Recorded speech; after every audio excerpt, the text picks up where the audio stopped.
ಸಂಘಟನೆಯು ಬಲಿಷ್ಠವಾದಾಗ ನಮಗೆ ಸಿಗುವ ಪಾಲೇನು ಅಂತ ಕೇಳಿದರೆ, ಮುಂದಿನ ಜನಾಂಗಕ್ಕೆ ನಾವು ಒಂದು ಒಳ್ಳೆ ದಾರಿಯನ್ನು ತೋರಿಸ್ತೇವೆ. ಇವತ್ತು ಸಣ್ಣ ಸಣ್ಣ ಮಕ್ಕಳಿದ್ದಾರೆ ನಿಮ್ಮೊಳಗೆ, ವ್ಯಾಪಾರಸ್ಥರು ಅಂತಂದ ಕೂಡಲೇ ಒಂದು ಕುಟುಂಬ ಇದೆ ಅದರೊಳಗೆ.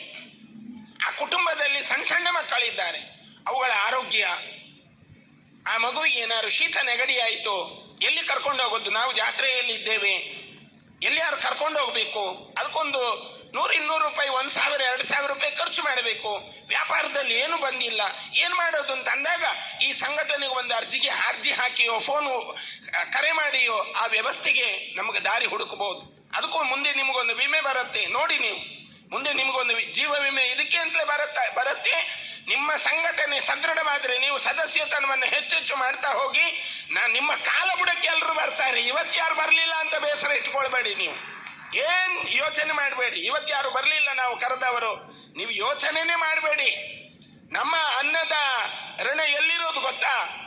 ವ್ಯಾಪಾರ ಮಾಡುವ ಆ ವ್ಯಾಪಾರವನ್ನ ನಾವೇನು ಮಾಡ್ತೇವೆ, ಅಲ್ಲಿ ಯಾರು ನಮ್ಮಿಂದ ವಸ್ತುಗಳನ್ನು ಖರೀದಿ ಮಾಡ್ತಾರೆ ನೋಡಿ, ಅವರಲ್ಲಿ ನಮ್ಮ ಹೊಟ್ಟೆಯ ಋಣ ಇದೆ.